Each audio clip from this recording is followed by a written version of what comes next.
Aktor Abidzar Al-Ghifari resmi melayangkan somasi terbuka terhadap dua netizen yang diduga menghina ibunya, Umi Pipik. Somasi tersebut dilayangkan bertepatan dengan hari ulang tahunnya yang ke-24, pada Minggu, 13 April 2025. Abidzar mengatakan, komentar yang dilontarkan oleh kedua netizen tersebut sudah melewati batas dan layak dibawa ke jalur hukum. Abidzar melanjutkan, hal yang dilakukannya menjadi peringatan agar masyarakat lebih berhati-hati dan bijaksana dalam menggunakan media sosial.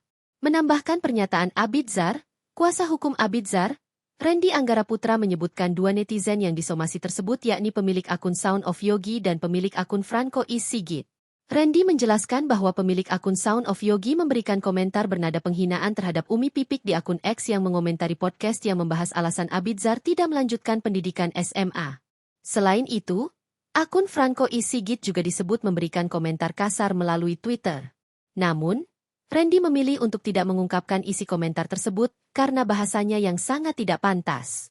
Abidzar memberikan waktu selama 2 kali 24 jam kepada kedua netizen tersebut untuk menunjukkan itikat baik dengan menghubungi pihaknya atau manajemen.